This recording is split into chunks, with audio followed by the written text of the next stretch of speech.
Assalamualaikum warahmatullahi wabarakatuh. Nahmaduka ya ghafuru ya syakuru wa salli wa sallim wa barik ala sayyidina Maulana Muhammadin wa ala alihi washabihi wasallam wa ba'du. Yang sangat saya hormati, juga kita hormati, semua kita menghormati Bapak Wakil Presiden Republik Indonesia, Profesor Dr. Haji Ma'ruf Amin. Yang saya sangat hormati Ketua Habitren Haji Muhammad Fasibah Hasbuah, juga keluarga. Yang saya hormati Bapak Ferry Warjio sebagai Gubernur Bank Indonesia, Haji Yaakob Khalil sebagai Menteri Agama, Kofifa sebagai Gubernur Jawa Timur, juga Haji Marsudi Mustamar sebagai Ketua PWNU Jawa Timur.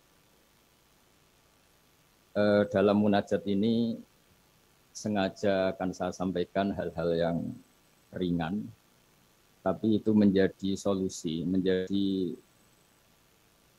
jalan keluar bagi kita semua sebagai bangsa Indonesia. Ada banyak catatan sejarah. Dulu kita pernah sukses menghadapi penjajah, juga masyarakat dengan segala kesederhanaannya. Tapi yang menjadikan mereka kuat adalah bermental kullukum ra'in wa kullukum mas'ulun an ra'iyati. Semua kita bertanggung jawab terhadap proses sosial, terhadap proses kemerdekaan, juga terhadap proses berbangsa dan bernegara. Mental ra'in ini, mental menjaga, mental memberi, mental bertanggung jawab, ini yang menjaga kita. Sehingga dulu para TNI, para pejuang itu di kampung-kampung dikasih ketela, dikasih gembili, dikasih hui, bisa makan. Gara-gara punya mental memberi ini, bangsa kita merdeka. Dalam sejarah paling terkenal adalah ketika Perang Tabuk. Itu sahabat yang saking miskinnya itu punya beras, misalnya di Indonesia kayak beras 2 kilo dikasihkan Nabi 1 kilo, yang 1 kilo untuk keluarganya. Sehingga anggaran perang ini tidak untuk biaya makan, tapi tetap untuk anggaran perang. Karena orang-orang menanggung makannya sendiri. Ini yang penting sekali supaya kita ngadepin pandemi, juga ngadepi problem. Masyarakat ini kita apresiasi, mereka juga ikut berjuang untuk menjaga ketertiban bangsa Indonesia. Bayangkan kalau kita semua ini kriminal, itu penjara penuh dan negara tidak akan mampu menampung kita semua karena kita melakukan kriminalitas, juga keuangan kita tidak cukup. Jadi sekedar tidak melakukan kesalahan itu sudah bagian dari kehebatan kita sebagai bangsa Indonesia. Itu yang dimaksud Nabi, kullukum ra'in wa kullukum mas'ulun an ra'iyati. Itu sebagai mukadimah untuk refleksi atau munajat kemerdekaan.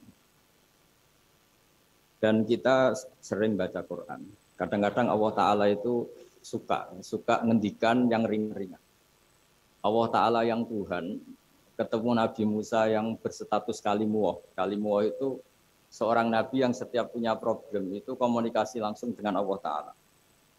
Saking terkenalnya Nabi Musa sering munajat sampai ketika beliau sakit gigi, itu langsung matur kepada Allah Ta'ala, ya Allah saya ini sakit gigi. Jadi tidak ke dokter, tidak ke tabib, tapi langsung ke Allah Ta'ala. Bersama Allah Ta'ala dikasih tahu, coba kamu ngunyah rumput ini, jenis ini. Setelah dikunyah, Nabi Musa sembuh. Suatu saat beliau sakit gigi lagi. Tidak lagi konsultasi dengan Allah, tapi langsung nyari rumput itu, kemudian dikunyah tambah sakit. Tambah sakit, Nabi Musa tanya, ya Allah ini sesuai resep pertama, kenapa tambah sakit? Resepnya Allah, dulu kamu percaya saya punya kekuatan menyembuhkan, sekarang percaya kamu sama rumput, silahkan minta sembuh dari rumput. Akhirnya semenjak itu jadi syariat bersama bahwa ikhtiar harus tetap hasbiyallah wa ni'mal wakil, meskipun tawakal juga harus tetap ikhtiar. Karena di semua cerita-cerita itu Nabi Musa tidak langsung disuruh berdoa, tapi disuruh ikhtiar, yaitu dengan mengunyah rumput tertentu yang menjadi obat sakit. Tapi di balik itu semua ada hal-hal dahsyat yang Allah Ta'ala itu ngendikan atau cara memperlakukan seorang kekasihnya itu ringan sekali, rileks sekali, sehingga banyak kiai-kiai kita yang rileks. Fir'aun itu betapa biadabnya Fir'aun, betapa bengisnya Fir'aun yang menindas bangsa Israel, Bani Israel. Tapi pertama ketika Allah manggil Nabi Musa itu pertanyaannya ringan sekali. Wa ma tilka biyaminika ya Musa, kamu bawa apa? Padahal Allah tentu tahu. Ini Gusti, saya bawa tongkat. Ya. Kata Allah untuk apa? Atawakkau 'alaiha wa husyu biha ala ghanabi wal ya fiha ma'arif ukhra. Ya, banyaklah Gusti fungsinya tongkat ini. Untuk menghalau kambing saya ketika menggembala, untuk merontokkan daun-daun supaya dimakan kambing saya. Dan masih banyak lagi kepentingan yang lain. Kata Nabi Musa, wal ya fiha ma'arif ukhra, dan masih banyak kepentingan lain. Sehingga para mufassir mengatakan bahwa psikologi seorang rakyat ketemu presiden atau ketemu gubernur, apalagi ajudan, ketemu pimpinannya itu pasti takut. Cara menghilangkan ketakutan itu diajak ngendikan atau ngomong yang ringan-ringan. Saya tidak bisa bayangkan kalau saya ketemu Mbah Maimun terus ditanya, Mbah, kamu ngiyai kamu reputasinya sudah kayak apa? Yang sudah kamu pinterkan berapa? Yang sekarang jadi ahli sunnah berapa? Itu pasti saya gagap. Sama ketika gubernur ditanya menteri dalam negeri atau ditanya atasannya lagi prestasi, pasti gagap. Sehingga kadang-kadang bangsa ini kalau antar pejabat ketemu ya makan-makan. Kalau ketemu kadang ngendikan yang ringan-ringan. Itu sebetulnya bukan hal yang salah. Karena dalam kecapean seperti ini hal-hal yang ringan itu adalah obat, adalah solusi. Sehingga Nabi Musa tidak ditanya, kamu jadi nabi reputasi kamu apa? Malah ditanya yang ringan. Wa ma tilka biyaminika ya Musa. Qala ya asaya atawakkau 'alaiha. Hal itu juga yang kadang-kadang Nabi kalau ditanya, ayul Islam khairun ya Rasulullah, Islam yang terbaik itu gimana ya Rasulullah? Jawabannya Nabi itu kadang hanya jawab it'amut ta'am. It'amut ta'am wa ifsa'us salam alaman arafta man lam ta'rif. Ya Islam yang baik itu ya pokoknya makan-makan itu, kalau ketemu teman ya makan-makan kalau ketemu.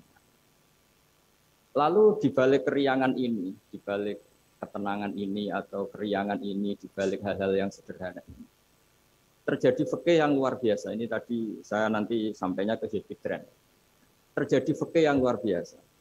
Ketika ahli fikih mengatakan senyum itu sunnah, karena tidak wajib, tidak berdoa. Tapi konsekuensi hukumnya bisa wajib. Ya tadi misalnya kita punya istri solihah, tentu kita butuh happy. Yang istri kita misalnya judes, yang tidak istri kita ramah senyum. Maka ini ada persaingan halal dan haram. Dan haram ini bisa menang hanya modal senyum, yang halal karena berusaha kalah. Sehingga dalam konteks tertentu maka yang dikatakan Nabi senyum itu sunnah, itu tidak dimanai ulama sunnah dengan arti tidak wajib, tapi sunnah dengan arti perilakunya orang-orang soleh. Untuk kompetisi itu pasti senyum. Karena tidak kebayang kalau yang soleh, yang baik itu bawaannya tanfir, menjadikan orang lain lari, sementara yang batil menjadikan orang lain tertarik. Ini jangan sampai terjadi. Sehingga Islam kadang-kadang mengajarkan kita hal-hal yang ringan tadi. It'amut ta'am. Ya kalau ketemu teman ya makan-makan. Kita tidak bisa bayangkan misalnya komunitas orang-orang bandar narkoba kalau ketemu anak buahnya makan-makan, rileks. Sementara kita yang soleh-soleh, meditnya minta ampun. Sehingga orang terus kapok berteman orang soleh karena bakhil. Terus mencari berteman orang batil karena sakhot. Begitu juga di perdagangan. Di perdagangan kita ingin produk halal ini menjadi inspirasi kita, menjadi mental kita. Sehingga barokahnya produk halal ini, kita tidak butuh lagi produk yang haram. Wa aghnina bi halalika an haram. Semoga dengan halalmu ya Allah, kita tidak butuh lagi haram. Misalnya orang-orang soleh itu kalau sholat senangnya minta ampun. Bisa sholat saf awal senangnya minta ampun. Menemukan imam masih takbir, senangnya minta ampun. Sehingga kesenangan-kesenangan ini menjadi tidak perlu lagi senang hal-hal yang haram. Makanya saya ikut mengapresiasi Hibidren ini semoga jadi sistem perdagangan yang menjadikan orang itu jauh dari haram. Di antara haram dalam Islam adalah kita tidak punya harta kemudian menjadi beban bagi orang lain. Fayaku nakalan alan nas, menjadi beban orang lain. Sehingga di makalah Imam Ghazali paling terkenal diantaranya muru'ah. Muru'ah itu harga diri seseorang itu punya uang, punya harta. Kata Imam Ghazali menyitir dua makalah orang sebelumnya. Apa etika orang kalau ketemu teman? Kata orang itu jawabnya bawa uang katanya. Pokoknya kelihatan cukup. Karena kalau kita ketemu teman, misalnya di Jakarta, orangnya kelihatan hanya sanggup sak perjalanan, mesti pikiran pertama wah nyangoni, gitu, karena dia tidak akan kuat beli tiket. Gitu. Jadi belum sudah jadi problem. Sehingga di Ihya di bab Adabul Kasbi terus di situ disebut Fadhailul Kasbi, keutamaan-keutamaan orang kerja, itu di situ diceritakan betapa pentingnya orang itu kerja, punya aktivitas ekonomi, baik berdagang maupun bercocok tanam maupun apa saja. Karena di antara etika berteman itu kata ulama ini punya uang, karena nanti si sohibul bed ini tidak kepikiran macam-macam. Jadi saya tidak akan cerita panjang lebar, cuma saya pastikan bahwa kegiatan halal itu harus dominan dan harus asik. Karena nanti kalau dalam kompetisi kita yang bernegara sehat, bawaannya marah-marah, orang yang salah bawaannya senyum, pasti pertarungan ini akan dimenangkan yang salah. Begitu juga yang orang bawa kebenaran bawaannya pikir, sementara yang bawa kebatilan dermawan, pasti kita akan kalah. Di sini pentingnya ngaji usul fikih, bahwa sebagaimana tadi yang beberapa kali disinggung oleh Kiai Haji Ma'ruf Amin, saya suka sekali karena beliau sering menghentikan kaidah-kaidah juga usul fikih, bahwa masalah pandemi ini atau masalah bangsa ini itu masalah bersama, bukan masalah pejabat saja, bukan tanggung jawab pejabat saja. Karena dalam Islam diajarkan siapapun yang punya kemampuan ikut membantu itu ya wajib. Jadi ukurannya itu siapapun, bukan yang sedang bertugas. Kalau semuanya profesional bisa habis bangsa ini. Misalnya kita melihat orang tenggelam, terus biarin aja kita tidak SAR, tidak tim yang penyelamat tenggelam. Kita melihat orang kecelakaan, saya tidak satlantas, biar aja. Tidak bisa seperti itu. Meskipun kita kiai, kalau melihat orang kecelakaan, ya ditolong.